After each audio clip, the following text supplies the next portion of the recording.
The silver spoon dropped from Eliza Whitmore's fingers and struck the china with a sharp, ringing sound, cutting through the low murmur of the dinner table like a blade. Every head turned toward her, but she did not flinch. Her eyes were fixed on the man seated at the head of the table, the Duke of Ashworth, who had just uttered 11 words that made the room go cold. A vicar's opinions are hardly worth the breath it takes to share them. He had said it lightly, almost carelessly, the way a man speaks when he expects no one to challenge him. He was reaching for his wineglass even as the words left his mouth, already moving on to some other thought. He did not expect an answer. He certainly did not expect it from the plain young woman seated near the far end of the table, half hidden behind a bowl of white roses, wearing a gray dress that had been mended twice at the hem.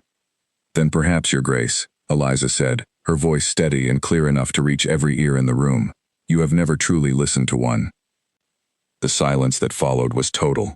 Somewhere down the table, a fork clinked against a plate and stopped. Lady Constance Rivers, seated at the Duke's right hand in a gown the color of crushed plums, turned her head so quickly that the feather in her hair trembled. Her lips parted, not in shock but in something closer to delight, the delight of a woman who has just watched a rival make a fatal mistake. The Duke set down his glass. He looked at Eliza properly for the first time that evening, as though seeing her for the first time at all. His gray eyes narrowed, not with anger exactly, but with the particular irritation of a man unused to being corrected in his own home. "And you would know this how, Miss Whitmore?" His voice was even, dangerously so. "I do not recall inviting your father to dine with us tonight for a debate." "You did not invite him for a debate," Eliza agreed. "You invited him to give thanks before your meal, and then you spent the next quarter hour telling this table that men like him have nothing worth hearing. I only wondered if you noticed the contradiction." A soft gasp rippled from somewhere near the center of the table. Eliza's father, Reverend Whitmore, sitting 2 seats down from her, went very still, his hand frozen halfway to his cup. He was a gentle man, quiet by nature, the sort who preferred to smooth over conflict rather than stand inside it. He looked at his daughter now with an expression caught between fear and something that might have been pride, though he dared not let it show. The Duke leaned back in his chair. He was a tall man, broad through the shoulders, with the kind of composed stillness that came from a lifetime of never having to raise his voice to be obeyed. People did not argue with Sebastian Hale, they agreed with him, or they said nothing at all. It had been years, perhaps longer, since anyone had spoken to him the way this young woman just had, in his own dining hall, in front of 30 guests who would carry the story to every drawing room in the county by morning. "You are bold, Miss Whitmore," he said slowly. "Bold, or foolish, I have not yet decided which." "I have found," Eliza replied, "that the two are often mistaken for each other, by people who have never had to be either." A short, surprised laugh escaped from an older gentleman near the window before he caught himself and pressed his napkin to his mouth. Lady Constance's eyes flicked toward him with a look sharp enough to cut glass, then back to Eliza, cataloging her, measuring her, the way a hunter studies unfamiliar prey. The Duke did not laugh. He studied Eliza instead, his jaw tight, though something behind his eyes had shifted, some flicker of interest he did not seem to welcome. He was a man who prided himself on reading a room in a single glance, and yet he found he could not immediately place what he saw in her face. There was no fear in it, no apology, only a quiet, unwavering certainty, as though she had expected this moment for a long time, and had simply been waiting for the right words to arrive. "My father has spent 30 years tending to this parish," Eliza said, before the silence could stretch further.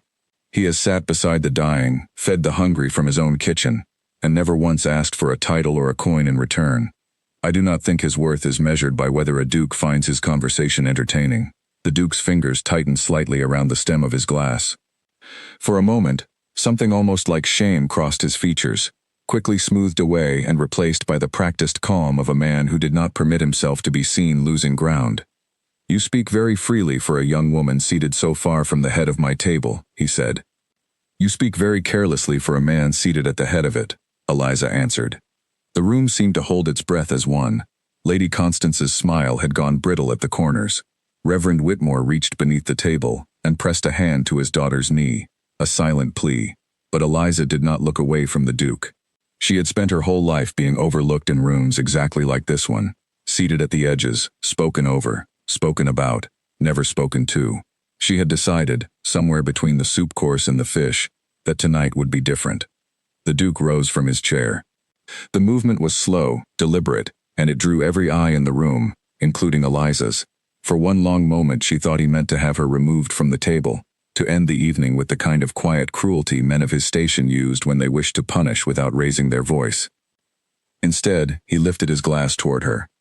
"To Miss Whitmore," he said, and though his tone remained cool, there was something new beneath it, something that had not been there a minute before. "Who has just given this table the only honest conversation it has had all evening?" A ripple of uncertain laughter moved through the guests, unsure whether they were meant to laugh at all. Glasses lifted hesitantly. Lady Constance did not raise hers.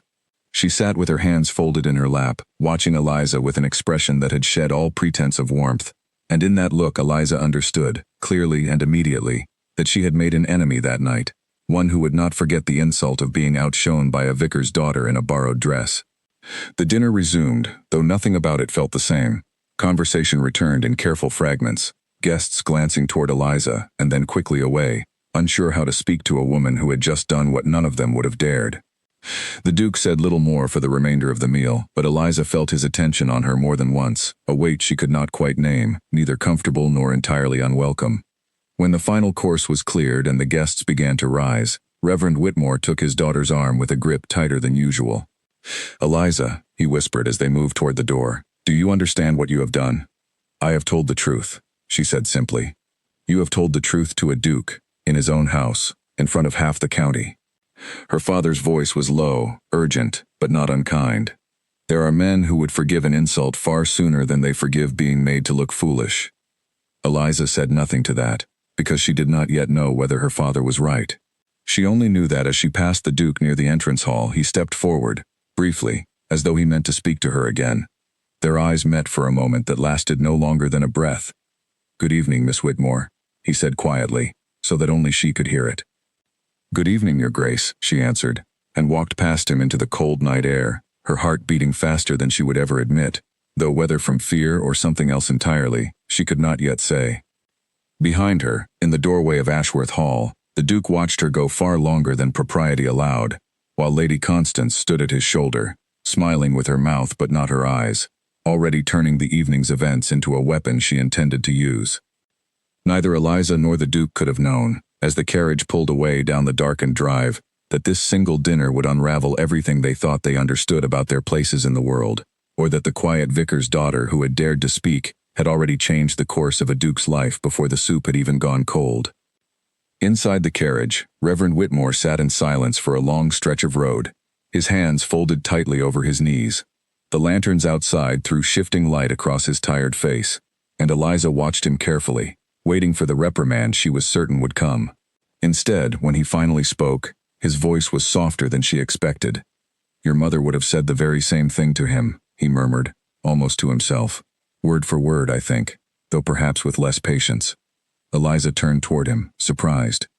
Her father rarely spoke of her mother, who had died when Eliza was still a small child, leaving behind only a handful of memories and a single portrait that hung above the hearth in their modest home. "You think she would have approved? I think she would have been proud, and terrified, in equal measure."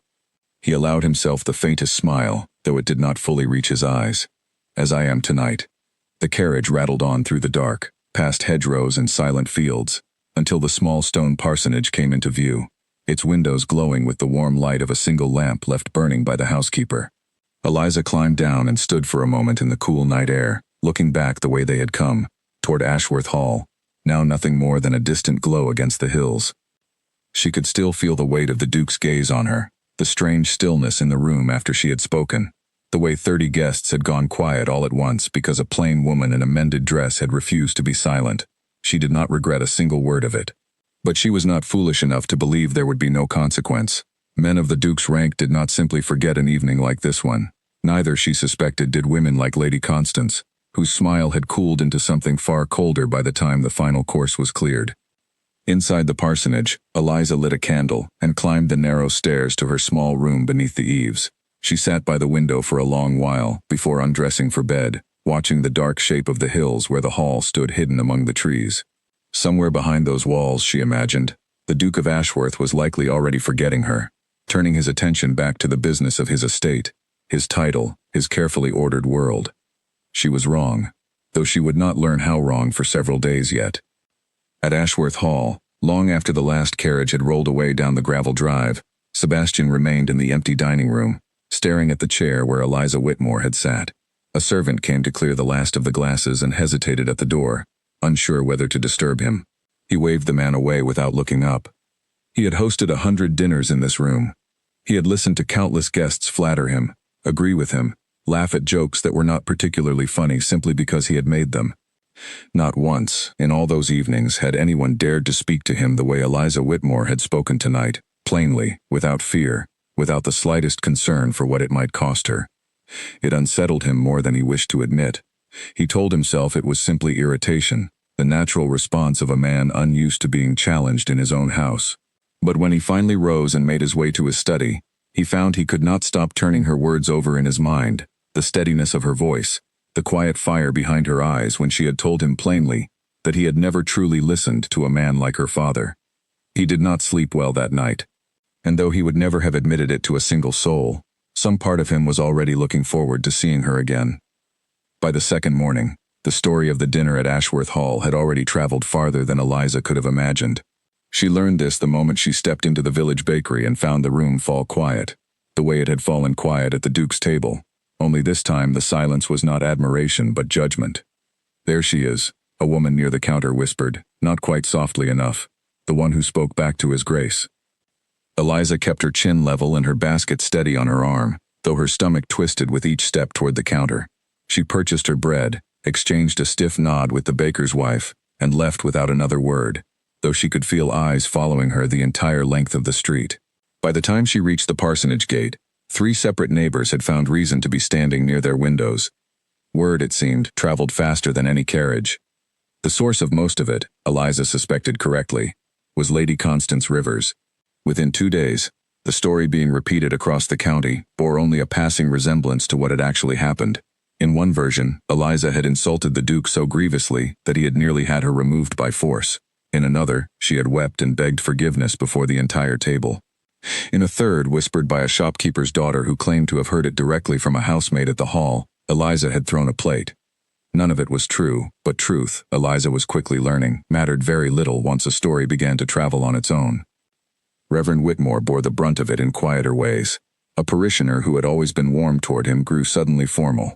An invitation to bless a neighboring farm's harvest, extended every year without fail, did not arrive this season. He said nothing of it to Eliza, but she noticed the tightness around his eyes each evening, the way he lingered longer than usual over his correspondence, as though searching for some explanation buried in the words. "I am sorry," Eliza told him one evening, setting down her needlework. "I did not think of what it might cost you." "You spoke the truth," her father said, though his voice lacked its usual certainty. "I have never once told you to be silent when you saw an injustice plainly in front of you. I will not begin now." But Eliza saw the worry he tried to hide, and it settled into her chest like a stone she could not put down. At Ashworth Hall, the Duke found himself equally unable to set the matter aside, though for entirely different reasons. He told himself repeatedly that the incident was beneath his notice, a minor breach of manners from a young woman who did not understand her place. And yet he caught himself, more than once, standing at the window of his study, looking out toward the village as though he might see her there among the rooftops and hedgerows. It was Lady Constance who gave him the excuse he had not admitted to wanting. She arrived at the hall 3 days after the dinner, dressed in soft blue, her manner warm and confiding as she settled into the chair across from his desk. "I do hope you were not too troubled by that unfortunate scene at dinner," she said, folding her hands. "The vicar's daughter, I mean. Such an odd, forward little thing. I have heard she has always been that way, ever since she was a girl. No mother to guide her, of course, which perhaps explains it." Sebastian said nothing for a moment, turning his pen slowly between his fingers. "She spoke honestly," he said at last. "I do not recall honesty being a fault in this county, though perhaps the standards have changed since I last checked." Lady Constance's smile flickered, just slightly. "Of course not. I only meant to say that some people do not understand how conversation is meant to work in polite company.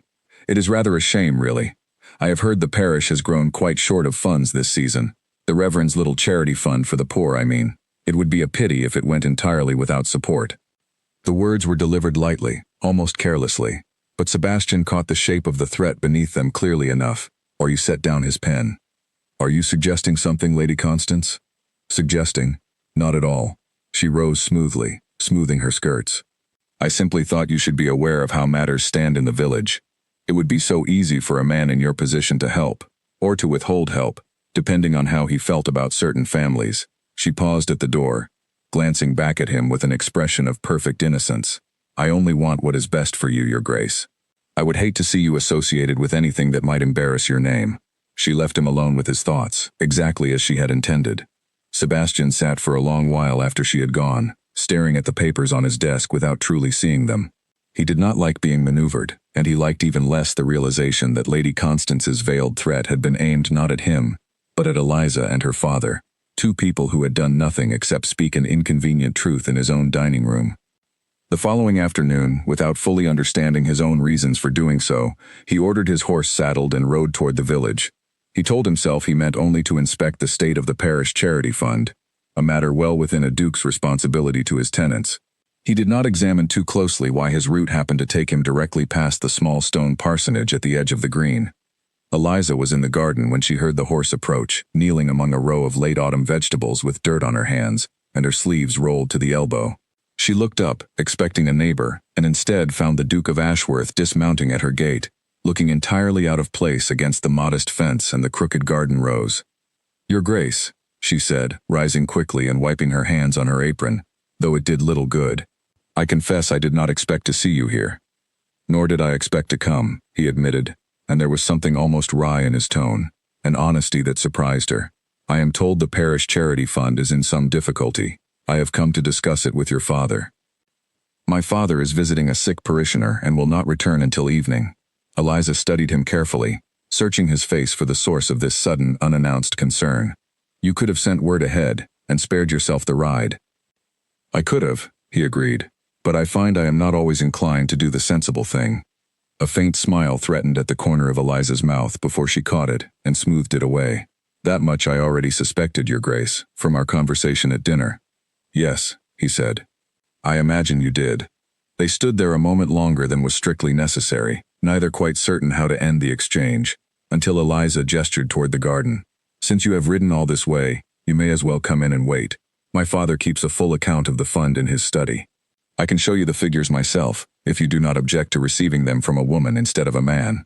I find, Sebastian said, following her toward the door, that I object to very little where you are concerned, Miss Whitmore, though I am still deciding whether that troubles me.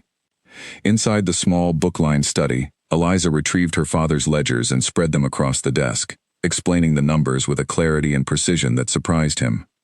She spoke of failed harvests, of families who had gone without proper heat through the last winter, of the widow at the edge of the parish, who had nearly lost her cottage before her father intervened with funds from his own modest salary. Sebastian listened, asking careful questions, and found himself unable to look away from the quiet passion in her voice, as she spoke of people most men of his rank never troubled themselves to notice at all. You know every name, he said eventually, watching her trace a column of figures with one ink-stained finger. Every family, every hardship. They are not figures to me, Eliza said simply. They are my neighbors. Something shifted in his expression then, some crack in the composed exterior he wore like armor. I begin to understand, he said quietly, why you were not afraid to speak to me the way you did.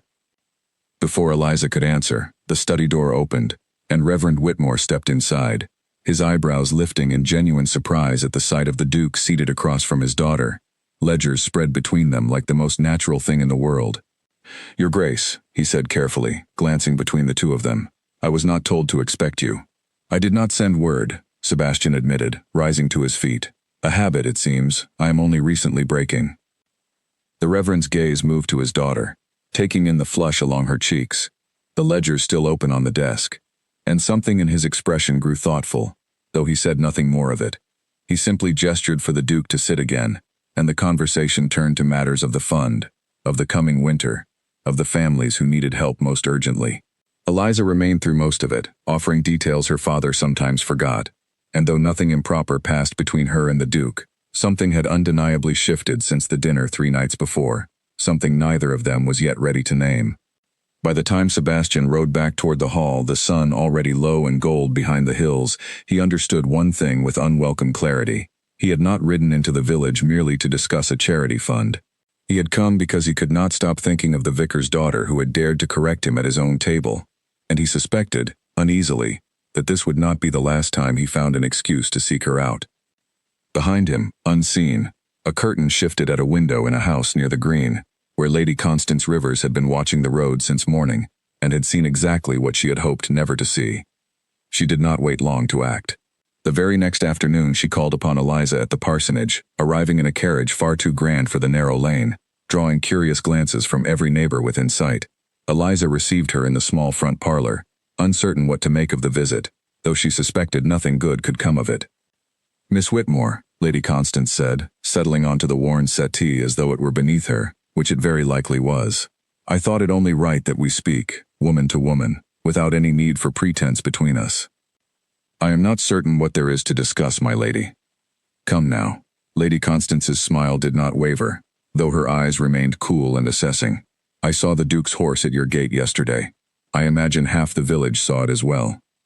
You are a clever girl, Miss Whitmore, clever enough to know exactly what people will say about a duke visiting the home of an unmarried woman without any proper reason."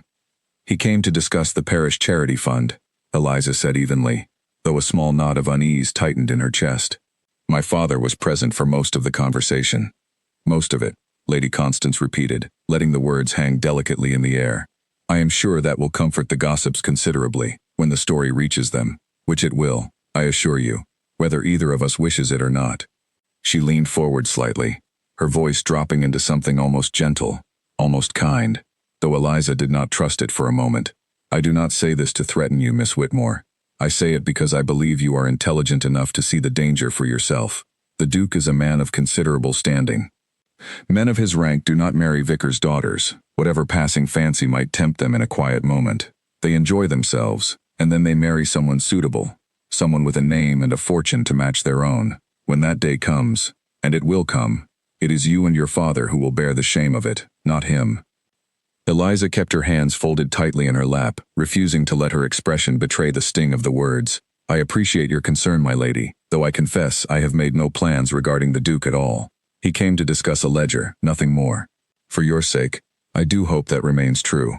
Lady Constance rose, smoothing her skirts with an air of finality. "Because I intend to marry him myself, Miss Whitmore, and I do not take kindly to obstacles, however small or however well-meaning they believe themselves to be." She paused at the door, glancing back with a smile that did not reach her eyes. "Good day to you. Do give my regards to your father, and to his charity fund. I do hope it survives the winter." The threat, thinly veiled beneath courtesy, lingered in the room, long after the carriage had pulled away down the lane. Eliza sat alone for a long while, turning the conversation over in her mind, and when her father returned that evening, she chose not to mention it at all, unwilling to add more weight to shoulders already burdened by the whispers of the parish. That night she lay awake long after the candle had burned low, thinking not of Lady Constance's threats, which she could bear, but of the strange, unwelcome truth that had settled into her chest sometime during the Duke's visit that afternoon. She had not meant to notice the careful way he listened when she spoke, or the flicker of surprise in his eyes each time she said something he had not expected. She had not meant to notice anything about him at all. And yet she had. Across the fields, at Ashworth Hall, Sebastian sat in his study long past midnight, a letter from his estate manager forgotten and unread on the desk before him. He kept returning, against his own better judgment, to the image of Eliza Whitmore tracing figures across a ledger with an ink-stained finger, speaking of widows and struggling families as though their suffering were a personal debt she meant to see paid. He had known a great many women in his life who could recite poetry, dance every step correctly, and charm an entire ballroom without saying a single word of substance. He had never before known one who could silence him with nothing but the truth, twice now, in the space of a single week. He told himself it was simply curiosity. He told himself it would pass, as most passing interests did, once the novelty had worn thin. But when he finally rose to retire for the night, he found himself already turning over an excuse to return to the village before the week was through, and he did not examine too closely why the thought did not trouble him nearly as much as it should have. The letter arrived at the parsonage on a gray morning, sealed with the crest of Ashworth Hall, and Eliza's hands trembled slightly as she broke the wax, certain for one terrible moment that it carried news of some fresh scandal. Instead, she found a formal request, written in a firm, decisive hand, asking Reverend Whitmore and his daughter to assist in organizing a winter relief effort for tenant families across the estate, funded personally by the Duke. Her father read the letter twice, then looked at his daughter with an expression she could not quite name. "It seems," he said slowly, that our conversation in the study made more of an impression than I realized. Eliza said nothing, though her heart beat a little faster than the letter's contents alone could explain. The work began within the week. Sebastian arrived at the parsonage each morning, dressed plainly for once, without the trappings of rank that usually surrounded him, and together with Eliza and her father, he rode from cottage to cottage across the estate, assessing which families needed grain, which needed coal, which needed a roof mended before the frost set in properly. It was slow, unglamorous work, filled with mud and long hours and the particular exhaustion of trying to stretch limited funds across too many urgent needs, and Eliza found herself, despite every effort to guard against it, coming to know the Duke of Ashworth as something other than the cold, distant figure she had first challenged across his own dinner table. He was not, she began to realize, entirely the man his reputation suggested. You did not have to carry that yourself, she told him one afternoon, watching him haul a sack of grain from the cart to a widow's doorstep, without waiting for a servant to do it for him. You have men for that. I have men for a great many things, Sebastian said, setting the sack down and straightening with a faint grimace at the strain in his back. It does not follow that I must always let them do it. That is not what dukes usually say. Perhaps I am tired of being what dukes usually are. Eliza studied him for a long moment, the mud on his boots, the sweat at his collar despite the cold, and found herself smiling before she could stop it. You continue to surprise me, Your Grace. Good, he said, and there was something warm beneath the single word, something that made her look away first. I find I would rather surprise you than bore you. Their days fell into an easy rhythm, neither of them acknowledged aloud. He would arrive at the parsonage gate before the morning mist had fully lifted, and she would already be waiting with the ledger tucked beneath her arm, and together they would set out across the frost-hardened fields, arguing companionably over which family needed help first, laughing more than either of them expected to over the small absurdities of the work. A stubborn goat that refused to move from a doorway, an elderly farmer who insisted on feeding them both far more bread and cheese than either could reasonably eat. It was during one of these visits, at the cottage of a family with 3 young children and a father laid up with a broken leg, that Sebastian saw a side of Eliza that struck him more deeply than anything that had come before. She knelt on the cold dirt floor beside the smallest child, a girl no older than 4, and spoke to her so gently, so patiently, coaxing a small, worried smile from a face that had clearly seen too little of it lately, that Sebastian found himself standing in the doorway for a long moment simply watching, forgetting entirely why he had come. You are staring, Your Grace, Eliza said without looking up, though there was no real reproach in her voice. I am, he admitted, and did not look away. That evening, riding back toward the hall alone, Sebastian found himself troubled by the shape his thoughts had taken. He had built his entire life around careful distance, around never allowing himself to want anything he could not have without complication or consequence. He was a duke. His marriage, whenever it came, would be a matter of alliances and estates and bloodlines, decided as much by his family's interests as by his own heart, if indeed his heart was meant to have any say in the matter at all. Eliza Whitmore, however remarkable, however unlike anyone he had ever known, was a vicar's daughter with no fortune and no name that would satisfy the expectations pressing in on him from every side. And yet, he could not stop thinking of her kneeling on that cold floor, coaxing a frightened child into laughter, asking nothing in return. Meanwhile, Lady Constance had not been idle. Watching the growing familiarity between the Duke and Eliza with mounting alarm, she began to lay the groundwork for something far more damaging than mere gossip. She called upon several of the county's most influential families, planting careful seeds of doubt about the Whitmore family's character, suggesting, always in the gentlest possible terms, that perhaps the vicar's daughter had set her sights rather higher than her station allowed, that perhaps her father had encouraged the connection, for reasons that had little to do with charity and everything to do with ambition. The rumors spread quietly at first, the way a fire spreads through dry grass before anyone notices the smoke. A neighbor who had once greeted Reverend Whitmore warmly now offered only a stiff nod. An invitation to a harvest gathering, extended every year without fail, quietly failed to arrive. Eliza noticed the shift before her father did, the small cold silences that had begun to follow them through the village, and she said nothing of it, unwilling to burden him further, though the weight of it settled heavier in her chest each day. It came to a head on a cold afternoon when Eliza, walking alone through the village to deliver a basket of mended clothes to a family on the relief list, passed 2 women she had known since childhood, standing near the well. They fell silent as she approached, the way people fall silent when they have just been speaking of the very person now walking toward them, and one of them, A woman named Margaret Ellery, whom Eliza had once considered something close to a friend, looked at her with an expression of open pity that stung far worse than any anger could have.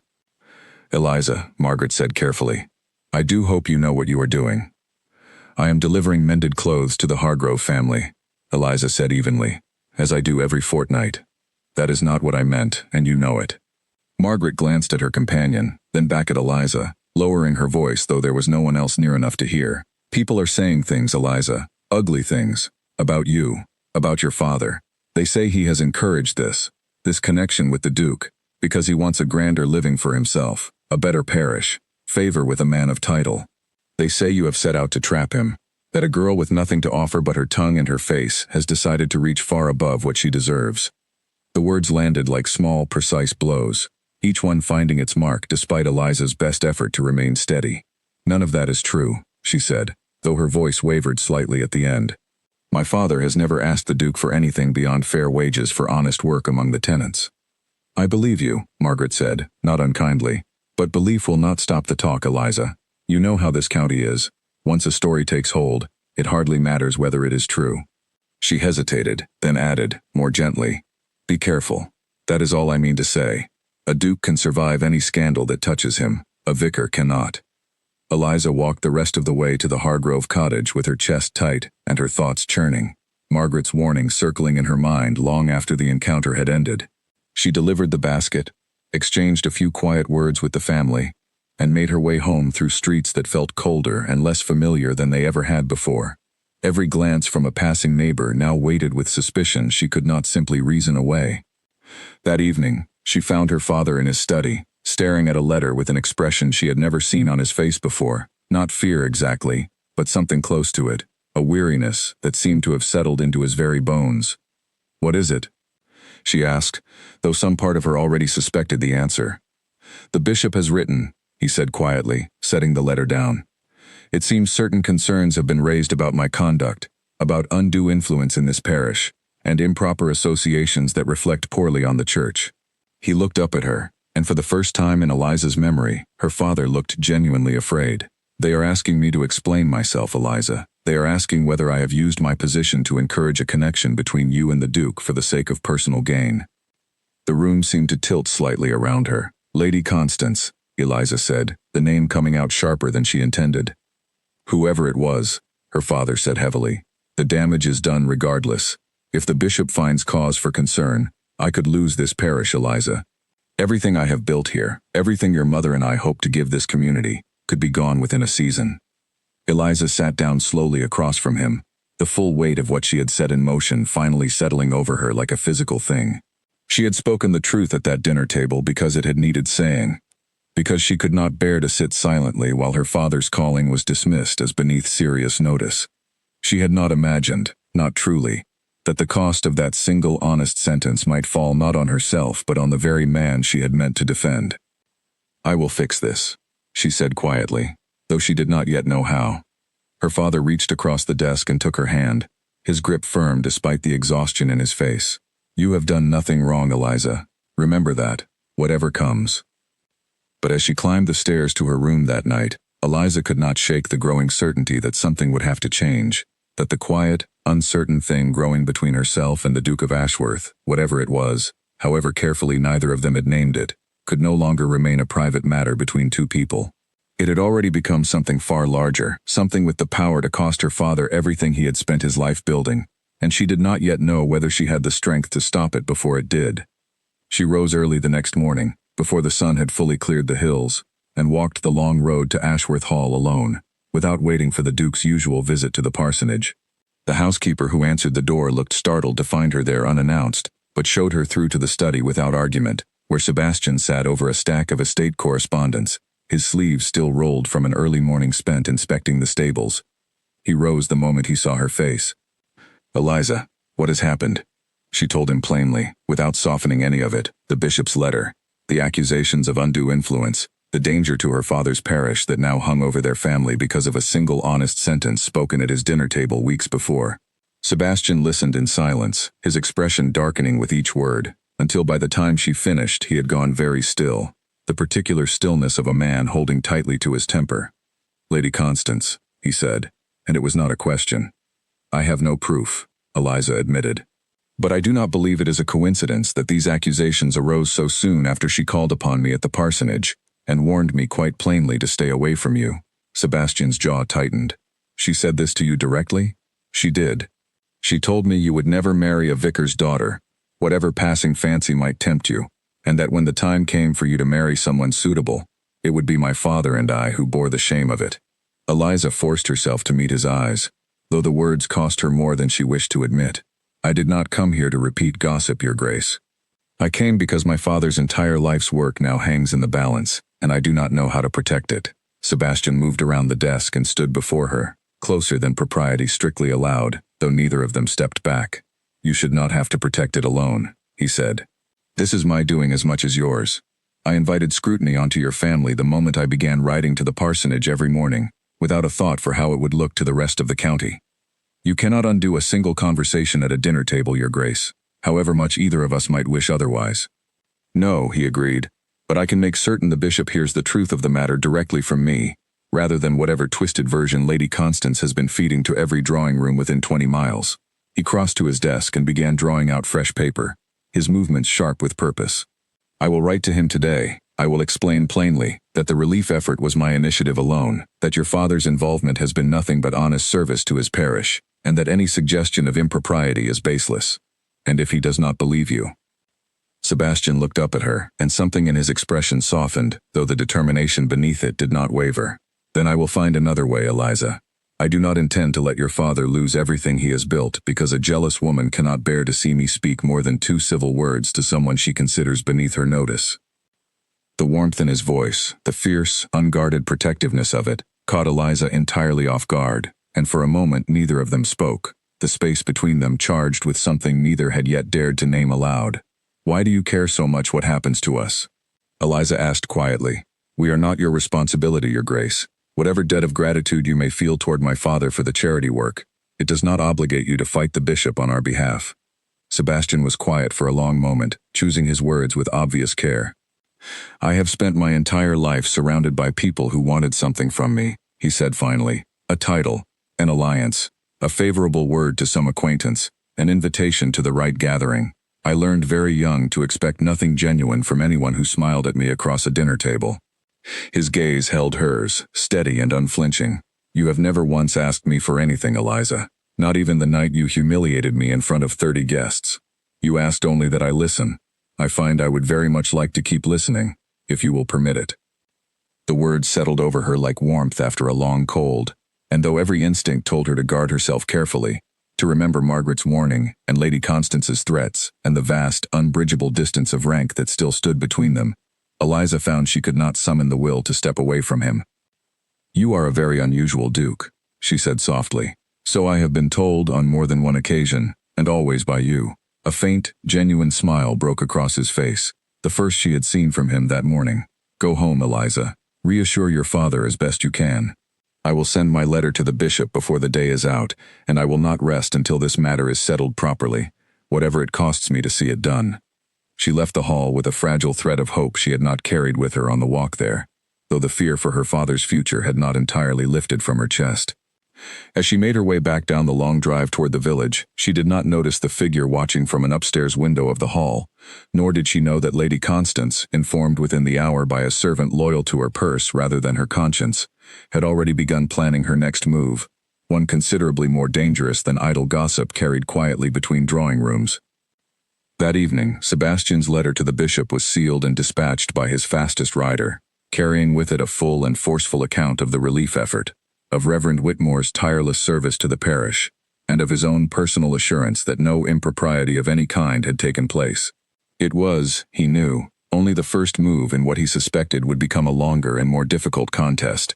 But it was a beginning, and for the first time since the accusations had reached him, he allowed himself to believe that the truth, plainly stated, might yet prove stronger than the lies Lady Constance had spent weeks so carefully constructing. He did not yet know how wrong that hope would prove to be, nor how much further Lady Constance was prepared to go before she considered herself defeated. The bishop's reply arrived 9 days later, and it was not the resolution either Eliza or Sebastian had hoped for. Rather than dismissing the accusations outright, the letter announced that a formal inquiry would be conducted, with a representative of the diocese arriving within a fortnight to interview the Reverend, his daughter, and any relevant parties regarding the nature of their association with the Duke of Ashworth. Until the matter was settled, Reverend Whitmore was asked to suspend his usual duties, a request that, though phrased with careful diplomatic language, amounted to a suspension all the same. Eliza watched her father read the letter at the breakfast table, his face growing paler with each line, until he finally set it down and pressed his palm flat against the wood, as though steadying himself against something only he could feel. 9 days of gossip, he said quietly, and my life's work is now subject to an inquiry. This is not your fault, Eliza said, though the words felt thin and insufficient even as she spoke them. No, her father agreed. It is not, but that will matter very little if the diocese decides otherwise. He looked at her, and there was no anger in his eyes, only a deep, tired sorrow that struck her harder than any reprimand could have. I built this parish from nothing, Eliza. I have served these people through fevers and floods and hard winters. I do not know what I will do if it is taken from me over a rumor started by a woman with nothing better to occupy her time. Eliza spent that afternoon walking the fields alone, her thoughts churning with a helpless, restless energy she could not settle. She thought of Margaret's warning at the well, of Lady Constance's cold smile, of the bishop's careful, formal language that somehow managed to sound both reasonable and devastating at once. She thought, too, of Sebastian, and the letter he had sent so quickly and so forcefully on her father's behalf, and wondered whether his efforts had done any good at all, or whether they had simply given Lady Constance more evidence to twist into something damning. She found him at the edge of the property line where the estate met the parish land, inspecting a section of fence that had come loose in the recent storms, though she suspected the task was as much an excuse to be outdoors and away from his correspondence as it was genuine estate business. He straightened when he saw her approaching, and whatever he read in her expression made him cross the distance between them quickly.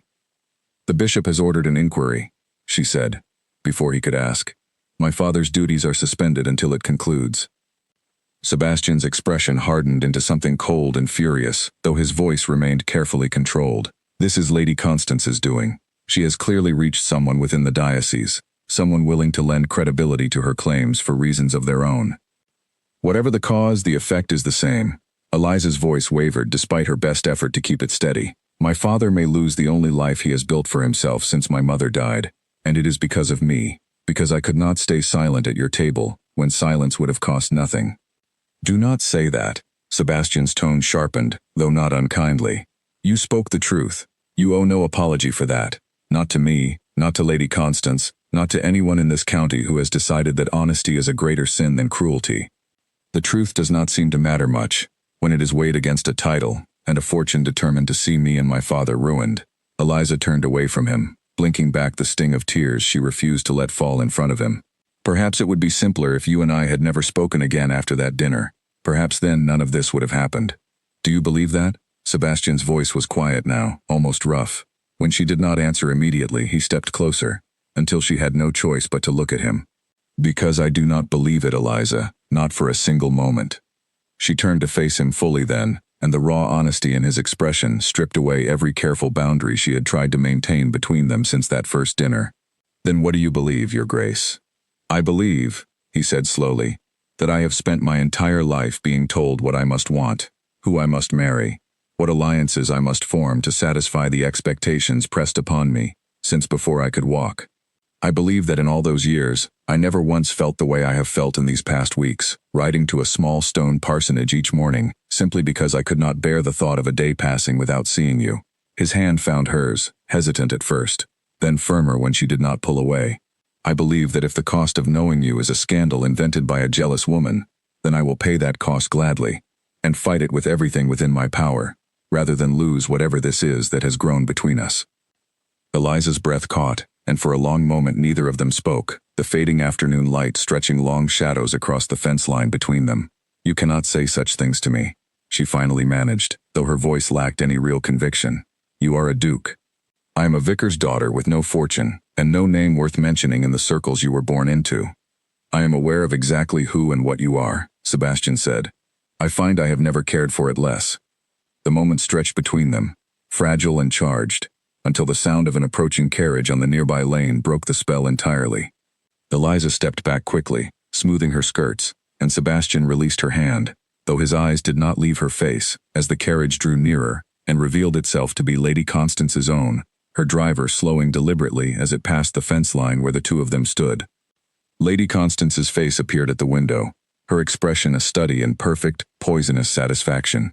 She said nothing, offered no greeting at all, simply held Eliza's gaze for a long, cold moment before the carriage rolled on toward the hall, leaving behind a silence that felt considerably colder than the one it had interrupted. "She will use this," Eliza said quietly, watching the carriage disappear around the bend. "Whatever she just saw, she will use it against my father, against the inquiry, against everything.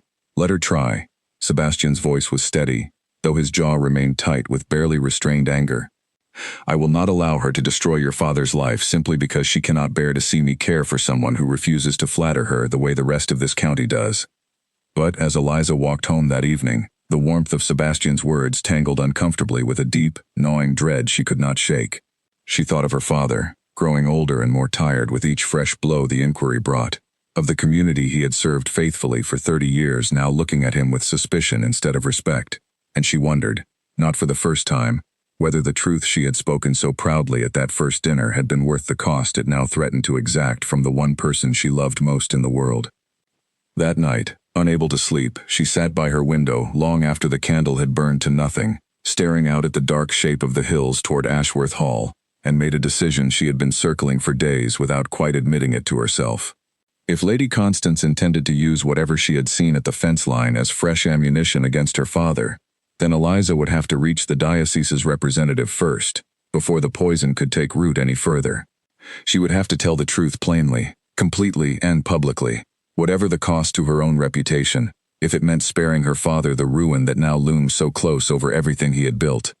She did not yet know how steep that cost would prove to be, nor how far Lady Constance was prepared to go to ensure it landed exactly where she wanted it to.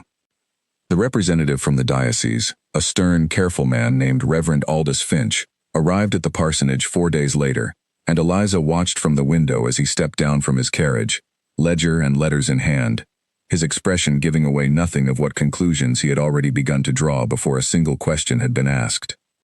He was shown into the small parlor, where Reverend Whitmore greeted him with a courtesy that could not fully mask the strain beneath it. Eliza sat quietly to one side, her hands folded in her lap, determined to remain calm no matter what accusations the man had come prepared to lay before them. "Reverend Whitmore," Finch began, settling his papers upon his knee with the deliberate precision of a man who valued order above all else. "The diocese has received several letters expressing concern over the conduct of this parish, specifically regarding an unusually close association between your household and the Duke of Ashworth. I am here to determine whether these concerns have merit. I am happy to answer any question you put to me," the Reverend said steadily. "I have nothing to hide." Finch consulted his papers. "It has been suggested that you encouraged a connection between your daughter and the Duke for the purpose of securing favor, financial or otherwise, for yourself or for this parish. Is there any truth to this claim?" "None whatsoever." Reverend Whitmore's voice remained calm, though Eliza could see the tension in his hands where they rested on his knees.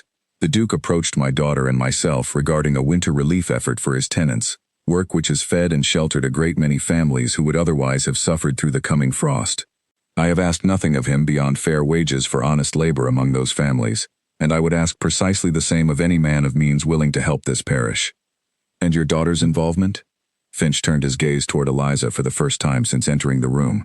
"It is suggested that her presence during these visits was, shall we say, more personal in nature than the charitable work would strictly require."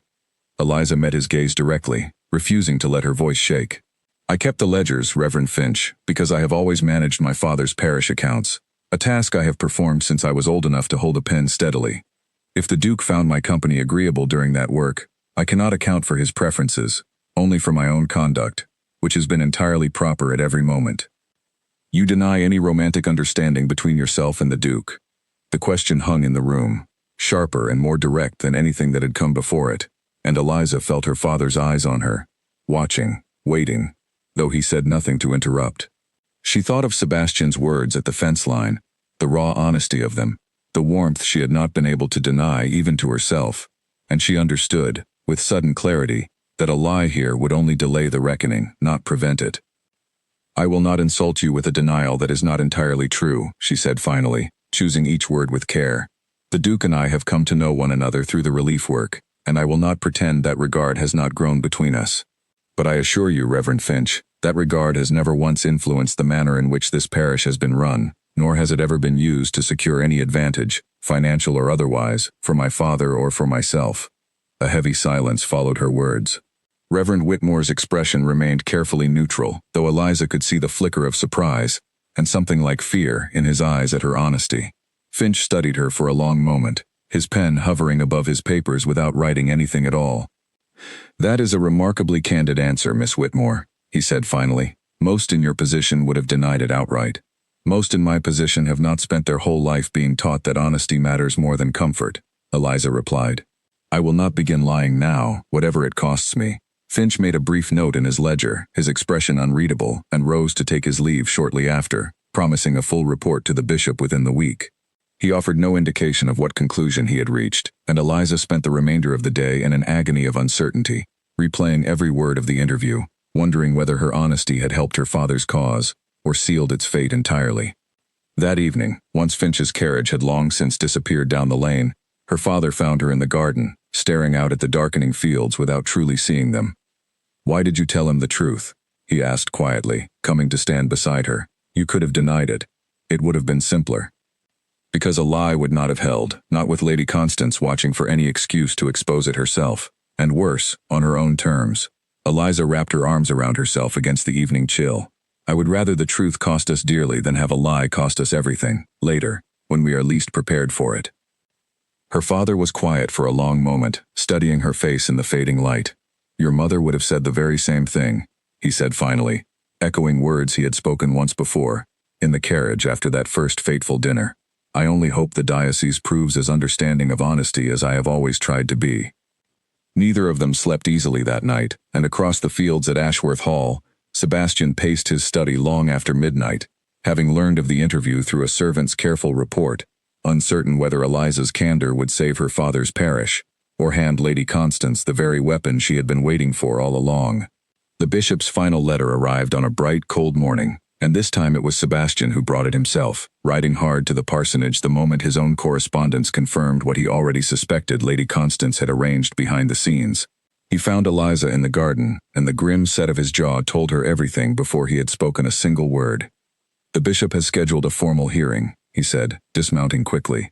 "Not a private inquiry, Eliza. A hearing, before witnesses, at Ashworth Hall itself, in 3 days' time. Lady Constance has petitioned to have it held publicly, claiming the matter has become too widely discussed in the county to be settled quietly." Eliza felt the blood drain from her face. "She means to humiliate my father in front of everyone." "She means to humiliate you," Sebastian said grimly. "Your father is simply the instrument she has chosen to use against you, because she knows a scandal touching his position will wound you more deeply than any attack aimed directly at yourself." The 3 days that followed passed in a blur of anxious preparation. Reverend Whitmore gathered every account book, every letter of thanks from tenant families, every piece of evidence he could find to demonstrate the honesty of his conduct and the genuine good the relief effort had done across the estate. Sebastian, for his part, spent the days quietly gathering testimony of his own, calling upon tenant families who had benefited from the winter relief, securing written statements from each that confirmed the charitable nature of the work and the complete absence of any impropriety in how it had been conducted. Eliza spent much of that time simply trying to hold herself together, aware that whatever happened at the hearing would determine not only her father's future, but the shape of her own life for years to come. She thought often of Sebastian's words at the fence line, the warmth and certainty in them, and found herself wondering, in her quieter moments, whether there could be any future for the two of them at all, even if the hearing somehow ended in their favor. A duke and a vicar's daughter. The very idea still seemed, even now, almost too improbable to hope for.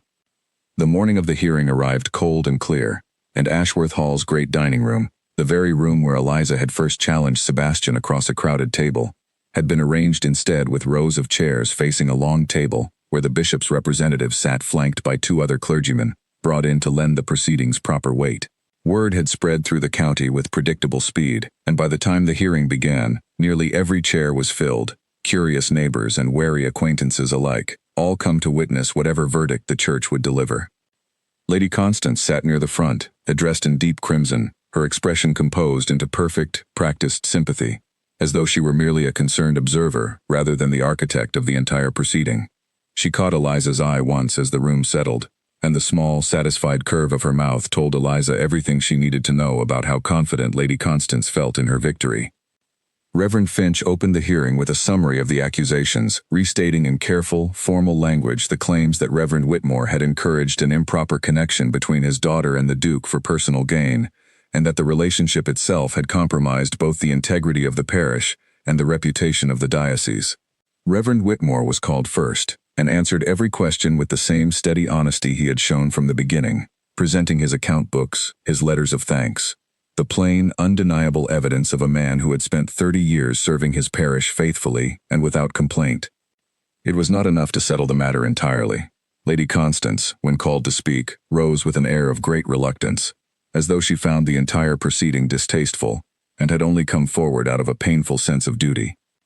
"I do not say these things lightly," she began, her voice carrying easily through the silent room, "but I have known Miss Whitmore for some years, and I have watched her ambition grow increasingly bold. It grieves me to say so, but I believe she set out quite deliberately to entangle His Grace in a connection far above her station, using her father's position and the relief effort as convenient cover for what was, in truth, nothing more than calculated pursuit of advantage." A ripple of murmurs moved through the seated guests. Eliza felt her face burn, though she forced herself to remain still, her hands folded tightly in her lap. Beside her, she felt rather than saw her father's shoulders stiffen at the accusation. "Furthermore," Lady Constance continued, "I myself witnessed an encounter between Miss Whitmore and His Grace at the edge of the estate, entirely unchaperoned, in which their conduct went well beyond what propriety allows between an unmarried woman and a man of his rank. I do not make this claim to wound Miss Whitmore, but because I believe the diocese deserves the full truth of the matter before rendering judgment." The room's murmur grew louder, and Eliza felt the weight of every eye turning toward her, judgment already forming on faces that had known her since childhood. She rose from her seat before she had fully decided to do so, her heart pounding, though her voice, when it came, was steady and clear enough to carry to every corner of the room. "I would like to respond, if the diocese will permit it." Reverend Finch inclined his head slightly, granting her leave to speak, and Eliza stepped forward, aware of Sebastian's eyes on her from where he sat near the front of the room, his expression a mixture of concern and fierce protective pride. "Lady Constance is correct that an encounter took place at the fence line, dividing the estate from the parish land," Eliza said, her voice carrying clearly despite the tremor she fought to keep from it. "I will not deny it, because I have made a practice, throughout my whole life, of never denying the truth, simply because it might prove inconvenient. His Grace and I spoke that afternoon, openly, in full daylight, on land visible from the nearest lane, precisely as Lady Constance's own carriage happened to pass and observe us." She paused, letting the words settle, then continued. "What Lady Constance did not mention, because it does not suit the story she has spent weeks constructing, is that our conversation that day concerned nothing more scandalous than my father's suspension from his duties, a suspension brought about directly by the very rumors she herself has spread throughout this county. She did not mention that she called upon me privately, some weeks earlier, and warned me quite plainly that she intended to marry His Grace herself, and that I would suffer for any obstacle I posed to that ambition." A sharp intake of breath moved through the room. Lady Constance's composed expression flickered, just slightly, the first crack Eliza had seen in her careful mask since the hearing began. "I do not say this to accuse Lady Constance of anything beyond what any of you may judge for yourselves," Eliza continued. "I say it only because the truth of this matter deserves to be heard in full, not selected in pieces to serve whichever version paints me as guilty. My father has served this parish honestly for 30 years. Whatever regard has grown between myself and His Grace, and I will not pretend that none has grown at all, it has never once influenced his conduct, nor mine, in matters concerning the church or the relief effort. If the diocese wishes to judge me for speaking honestly at a dinner table some weeks ago, or for allowing myself to feel something I did not seek out and could not entirely prevent, then I accept that judgment. But I will not accept being made the villain of a story written entirely by a woman who could not bear to be refused." The silence that followed was absolute. Lady Constance sat rigid in her chair, her carefully composed expression now openly strained, aware that every eye in the room had shifted from Eliza toward her, weighing her own conduct now as carefully as Eliza's had just been weighed. It was Sebastian who broke the silence, rising from his seat with the quiet, commanding presence that had once made Eliza believe him cold and distant, before she had come to know the man beneath the title. "I would like to add my own testimony to the record," he said, his voice carrying easily to every corner of the room. "Everything Miss Whitmore has said is true. I sought her out, repeatedly, of my own free will, drawn by her honesty and her character rather than any encouragement from her father, who in fact expressed considerable concern about the propriety of my visits on more than one occasion." He turned, briefly, to look at Lady Constance directly. "As for Lady Constance's warning to Miss Whitmore regarding her intentions toward me, I can confirm that no such understanding has ever existed between us, nor has it ever been invited by anything I have said or done." Lady Constance's face had gone pale beneath her careful cosmetics. She opened her mouth as though to object, then closed it again, visibly aware that any further protest would only deepen the damage already done to her own standing in the room. Reverend Finch conferred briefly with the two clergymen flanking him, their voices too low to carry, before he rose to address the room. "The diocese will take the full testimony of this hearing under careful consideration," he said formally. "But I will say plainly, for the benefit of all present, that nothing I have heard today suggests any impropriety on the part of Reverend Whitmore in the conduct of his parish duties. The relief effort itself appears to have been a genuine and considerable good, supported by extensive testimony from the very families who benefited from it." He paused, his gaze moving briefly toward Lady Constance before returning to the room at large. "The diocese will also, I think, wish to examine rather more closely the origins of the complaints that brought about this hearing in the first place." A fresh murmur swept through the room, and this time Eliza saw something shift in the faces turned toward her, suspicion giving way, slowly and unevenly, to something closer to sympathy, even respect. Lady Constance rose abruptly from her seat before the hearing had been formally concluded, gathering her skirts with visibly trembling hands, and swept from the room without a backward glance, leaving behind a silence that felt, for the first time in weeks, entirely unburdened. Reverend Finch closed the proceedings shortly after, promising a formal written decision within the week, though his closing remarks left little doubt as to which way the diocese was likely to rule. As the guests began to rise and file toward the doors, several approached Reverend Whitmore directly, offering quiet words of support that had been notably absent in the weeks since the rumors first began. Margaret Ellery was among them, her eyes glassy with something close to shame as she pressed Eliza's hand briefly between her own. "I am sorry," Margaret said quietly. "I should have trusted you from the start, rather than repeating what others whispered." "You warned me out of concern, not malice," Eliza said, and found she meant it. "I do not hold it against you."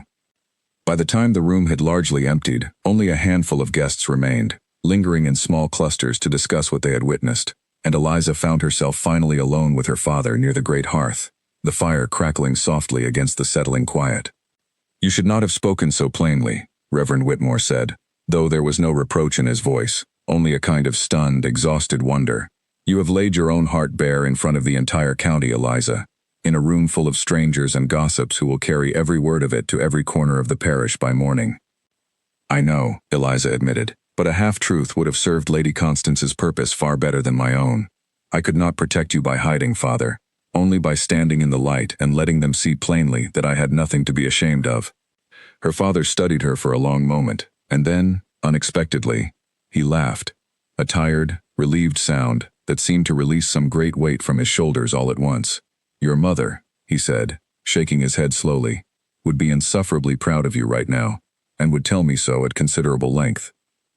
It was then that Sebastian approached, having waited with visible patience for a private moment to speak with them both. He looked, Eliza thought, entirely unlike the composed, distant Duke who had once dismissed her father's calling as unworthy of serious conversation. There was something raw in his expression now, something unguarded that he made no attempt to hide. "Reverend Whitmore," he said, "I owe you an apology. Long overdue. My careless words at that first dinner set all of this in motion, and I am deeply sorry for the hardship it has brought upon your household." "You have done a great deal to repair whatever damage was done," her father replied, extending his hand, which Sebastian took firmly. "I believe we are more than even, Your Grace." Reverend Whitmore excused himself shortly after, murmuring something about seeing to the remaining guests, though Eliza suspected, from the faint knowing smile that crossed his face as he withdrew, that he had simply chosen to give his daughter and the Duke a private moment neither of them had yet found the courage to ask for directly. Alone by the fire, Sebastian turned to Eliza with an expression she had not seen from him before, something between relief, and a fear he had clearly been holding carefully in check throughout the entire hearing. "You frightened me terribly today," he admitted, standing there, laying everything bare in front of the whole county. "I thought, for one dreadful moment, that you meant to end whatever this is between us, simply to spare yourself further scandal." "I considered it," Eliza said honestly, "for perhaps half a heartbeat, before I understood that hiding the truth would only hand Lady Constance exactly the weapon she wanted." She looked up at him, searching his face carefully. "I meant every word I said, Sebastian. I will not pretend otherwise, not to the bishop's man, and not to you."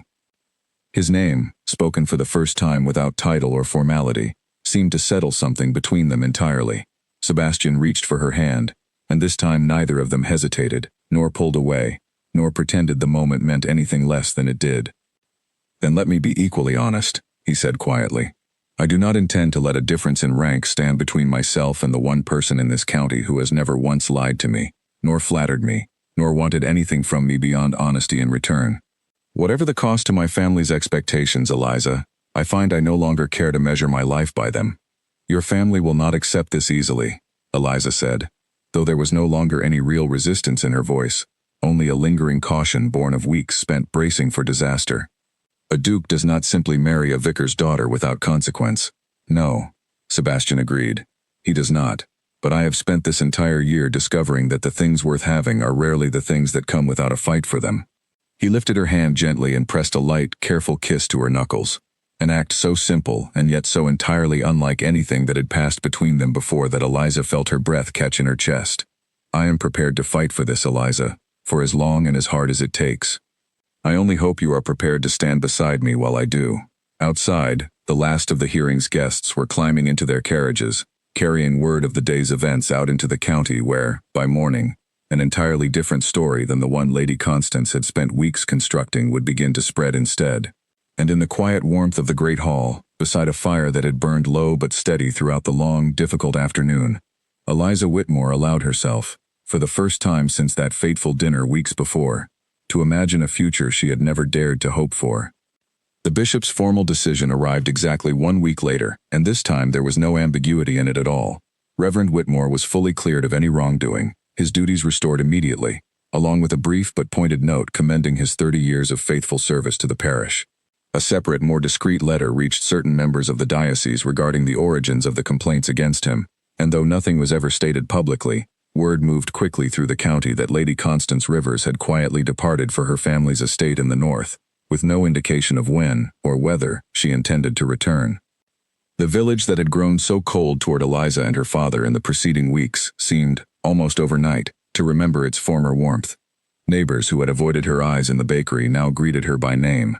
The harvest invitation that had failed to arrive the previous season was replaced, this year, with an especially warm one, delivered personally by the very family who had once quietly withdrawn it. But it was not the restoration of the parish, welcome as it was, that occupied most of Eliza's thoughts in the weeks that followed. It was Sebastian, who had made no secret, since the hearing, of his intention to court her properly, openly, without any of the careful concealment that had marked the early days of their acquaintance. He called at the parsonage several times each week, no longer bothering with excuses of ledgers or estate business, and the entire county watched with undisguised interest as the Duke of Ashworth walked openly through the village at Eliza Whitmore's side. Not everyone approved at first, and Eliza herself faced her share of quiet trials in those early weeks of open courtship. At a small gathering hosted by a family who had long courted the Duke's favor, she overheard 2 women discussing her in low, unkind tones near the refreshment table, certain that the noise of the room would swallow their words before they reached her ears. They spoke of her mended dresses, her lack of proper training in the graces expected of a duke's companion, the absurdity of a vicar's daughter attempting to navigate conversations about estates and inheritances she could not possibly understand. Eliza did not confront them. She simply walked past with her chin level, exactly as she had walked past every whispering neighbor in the weeks following that first dinner, and found Sebastian waiting for her near the window, having overheard every word himself. "You need not endure that," he said quietly, anger simmering beneath his controlled tone. "I can choose our company more carefully in the future." "I would rather learn to endure it," Eliza said, "than have you shelter me from every unkindness this new life will bring. I have faced worse than idle gossip at a garden party, Sebastian, and I imagine I shall face worse again before we are through. I would rather grow accustomed to it now, on my own terms, than let it catch me unprepared later."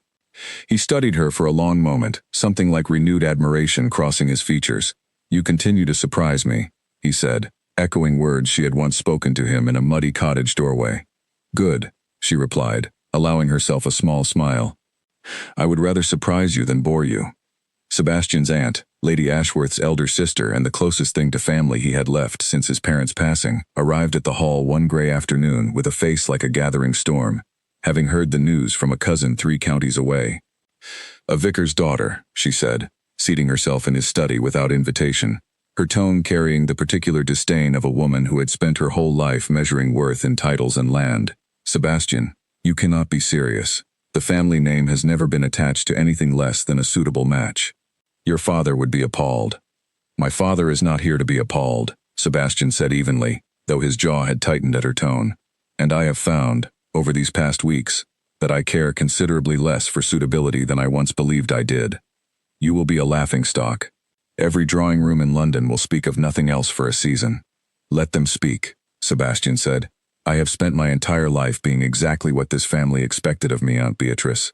I have made every alliance, attended every gathering, said every carefully measured word required of a man in my position. I find I am tired of it.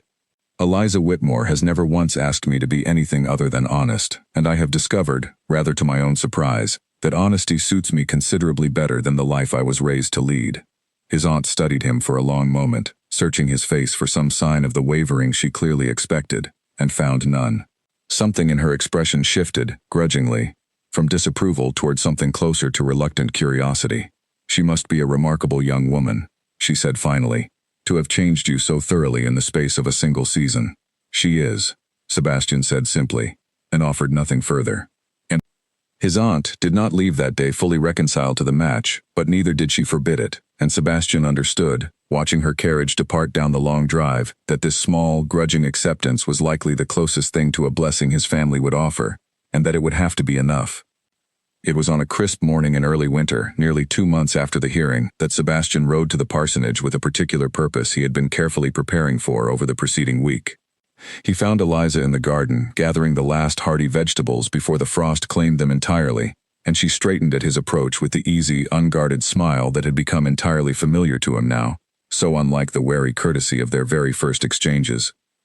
"You have that look about you," she observed, wiping her hands on her apron. "The one you wear when you have decided something and mean to see it through regardless of what anyone says."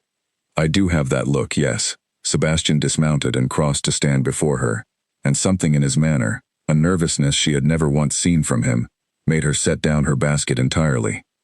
"I have spent a great deal of time these past 2 months considering what I want from the rest of my life, Eliza, and I find the answer has not changed once, not since the very night you silenced an entire dinner table with nothing but the truth."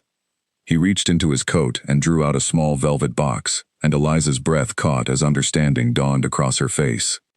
"I cannot offer you a life free of difficulty," Sebastian said, opening the box to reveal a simple, elegant ring that caught the pale winter light. "There will be those in society who never fully accept you, whatever your character, simply because of the circumstances of your birth. There will be whispers, perhaps for years, and moments when the weight of my title feels more burden than gift. But I can offer you honesty, for the whole of my life, and a devotion I have never once felt for anyone, before you walked into my dining room and refused to let me dismiss your father's worth." Eliza felt tears gather, unbidden, at the corners of her eyes, though she made no effort to hide them. "You are asking me to become a duchess," she said softly, "when a few months ago you could not even manage to have a civil conversation with a vicar's daughter." "I am asking you to marry me," Sebastian corrected gently, "because I cannot imagine a single day of my future that does not include you in it. The title is simply what comes attached to the offer, whether either of us particularly wants it or not." A laugh broke free from Eliza, half tears and half joy, and she reached for his hand before he had even finished rising from where he had knelt in the frost-touched grass. "Yes," she said, before he could even properly ask the question aloud.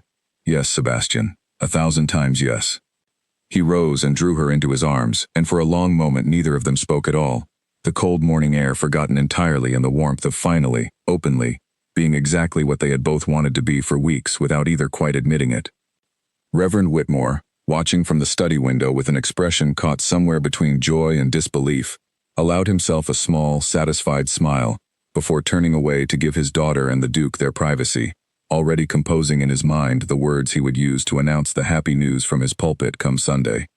In the weeks leading up to the wedding, Eliza found herself busier than she had ever been in her life, caught between the practical demands of a growing household and the strange, still unfamiliar sensation of being treated as someone of consequence wherever she went.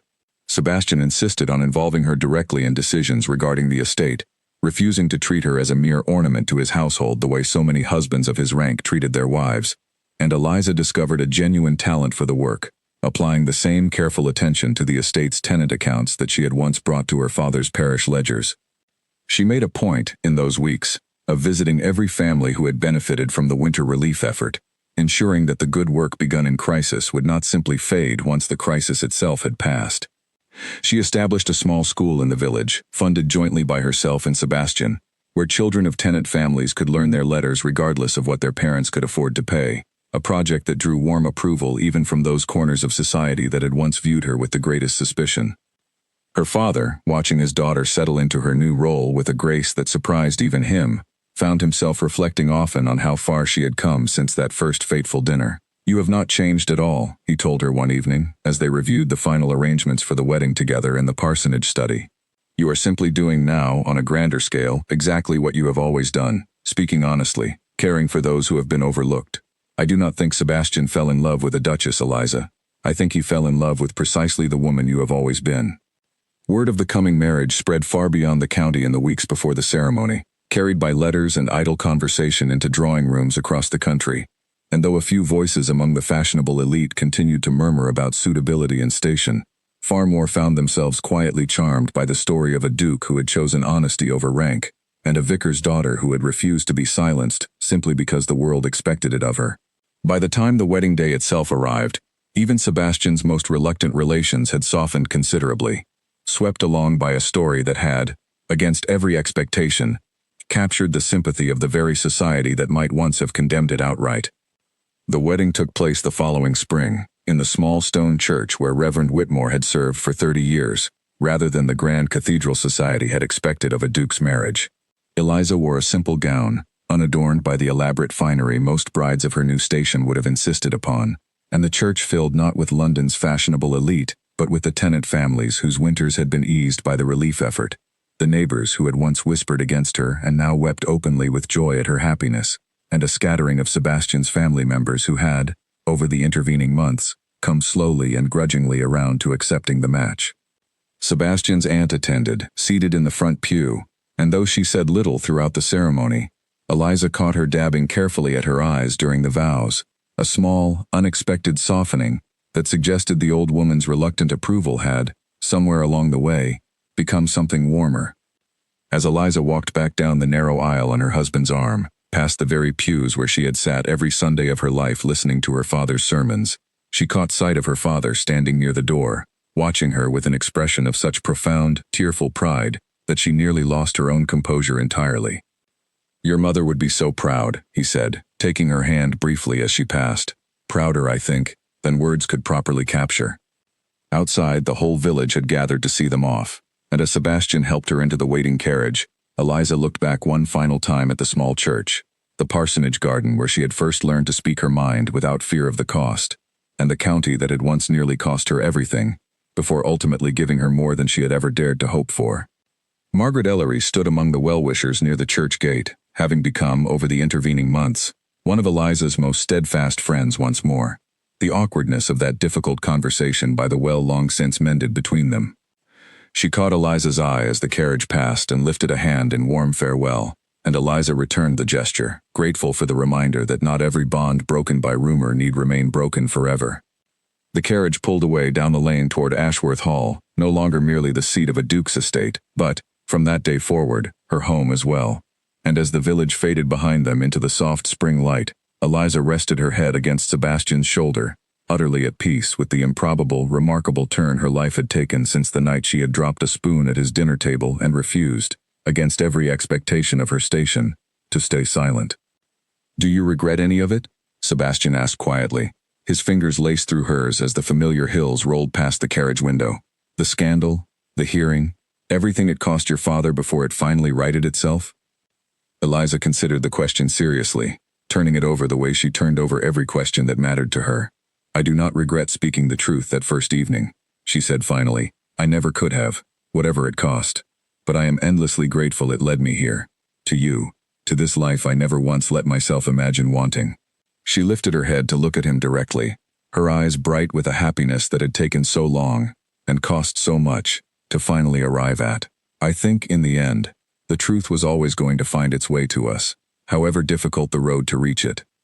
Sebastian brought her hand to his lips, echoing the gesture from the fence line where everything between them had first been openly spoken aloud, and the carriage carried them onward, toward Ashworth Hall and toward a future neither of them had dared to hope for on the night a plain vicar's daughter had first dared to silence a duke at his own dinner table. A small girl's laughter echoed through the halls of Ashworth Hall on a bright autumn morning, 3 years after the wedding, as she chased a wooden hoop across the polished floor, with a determination that reminded Eliza sharply of herself at that age. The child, dark-haired and sharp-eyed like her father, skidded to a stop before the open door of the study, where Eliza sat with the estate ledgers spread across her desk, exactly as she had once sat with her father's parish accounts in a much smaller, plainer room.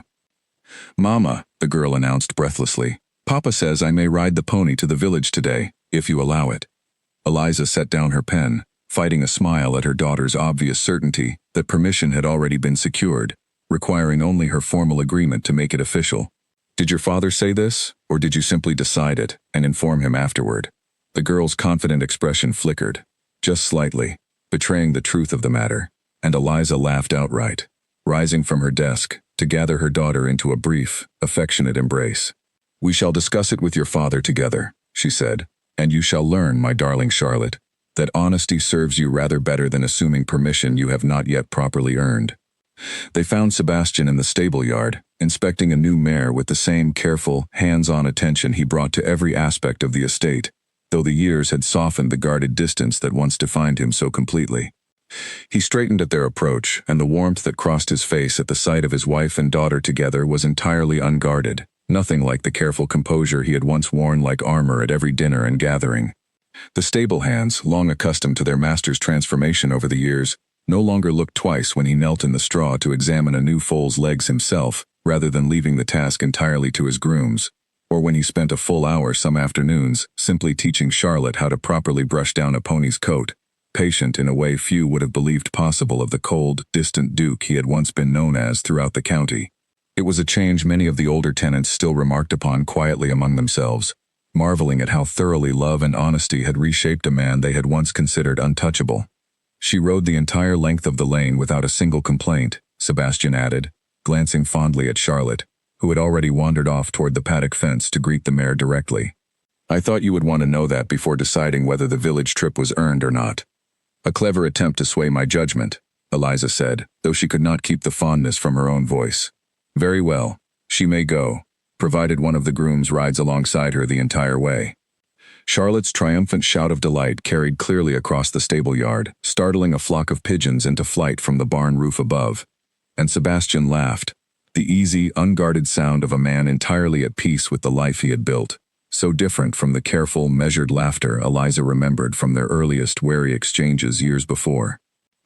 "I understand," Eliza said, arching an eyebrow, "that our daughter has already decided she is to ride to the village today." "Has she?" Sebastian glanced down at Charlotte with an expression of exaggerated surprise that fooled no one. "I only said we might discuss the possibility, if her mother agreed."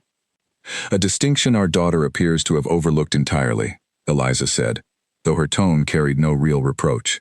Some things, she had long since learned, were simply inherited, and a certain boldness of spirit was clearly one of them, passed down through no fault of anyone's careful teaching.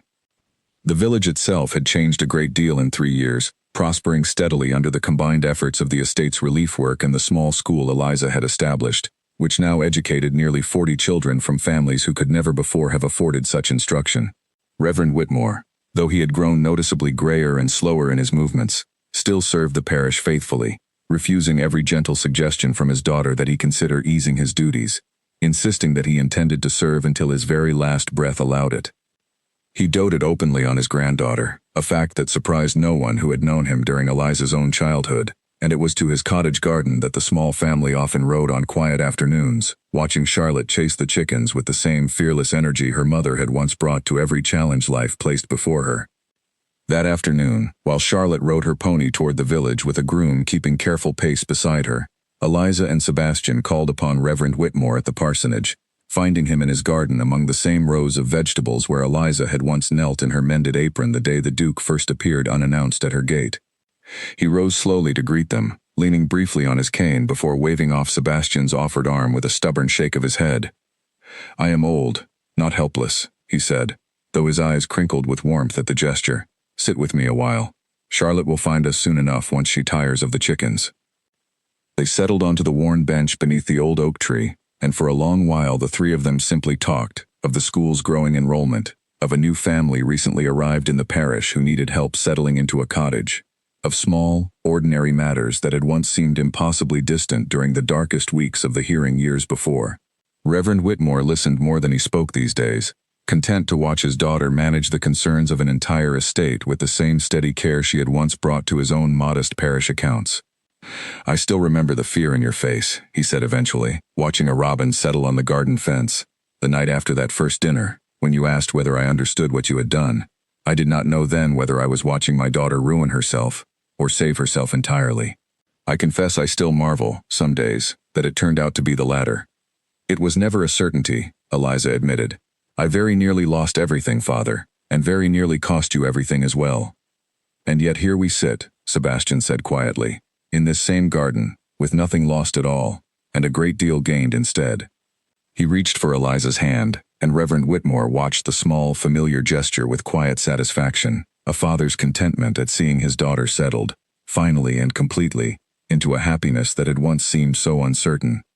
Lady Constance Rivers, they had learned through occasional distant correspondence among mutual acquaintances, had eventually married a wealthy merchant's son in the north, a match that raised eyebrows among the more traditional branches of society but seemed, by all reports, to suit her ambitions well enough.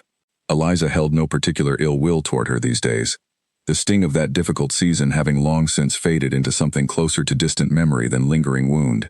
She had, after all, gained far more from that painful chapter than she had lost, however unintentional Lady Constance's role in bringing it about.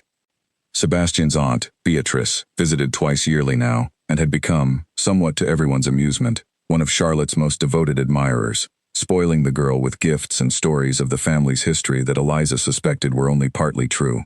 The old woman's early skepticism about the marriage had long since given way to genuine affection, and she often remarked, in her characteristically blunt manner, that the family name had never carried more respect in society than it had since Sebastian chose honesty over convention. That evening, after Charlotte had finally been coaxed to bed following her long, triumphant ride through the village on her small pony, Eliza and Sebastian sat together on the terrace overlooking the estate grounds, watching the sun sink slowly behind the same hills that had once separated the parsonage from the hall, now simply the shared backdrop of a single, unified life. "Do you remember?" Sebastian said quietly. His arm settled comfortably around her shoulders. "The exact words you said to me, that very first evening, before you had any notion of what they would set in motion?" "I remember every word," Eliza said. "You said a vicar's opinions were hardly worth the breath it took to share them. And you told me I had never truly listened to one." Sebastian shook his head slowly, a fond, disbelieving smile playing at his mouth. "I have thought of that moment 1,000 times since, Eliza. I have never once regretted it, not even in the darkest weeks of the hearing, when I feared we might lose everything before we had even properly begun." "Nor have I," Eliza said, resting her head against his shoulder as the last light faded gently over the fields. "Though I confess I never imagined, that evening, that a dropped spoon and a moment of temper would lead me here, to this life, with you. I think," Sebastian said, pressing a soft kiss to her hair, "that it was never really temper at all. I think it was simply the truth, finally finding someone brave enough to speak it aloud, exactly when it needed saying most." Below them, the estate settled quietly into evening, lanterns flickering to life in the village beyond, the small school Eliza had built standing dark and peaceful until morning would bring its next generation of eager, learning faces through its doors. Somewhere inside the hall, Charlotte slept soundly, dreaming, perhaps, of ponies and chickens and all the small triumphs of a childhood far freer and happier than either of her parents could have confidently predicted on that first, tense evening so many years before. And on the terrace, beneath a sky slowly filling with stars, Eliza Whitmore, once merely the overlooked daughter of a country vicar, now the Duchess of Ashworth in every sense that truly mattered, understood at last that the boldest thing she had ever done had also, quietly and improbably, become the truest gift of her entire life.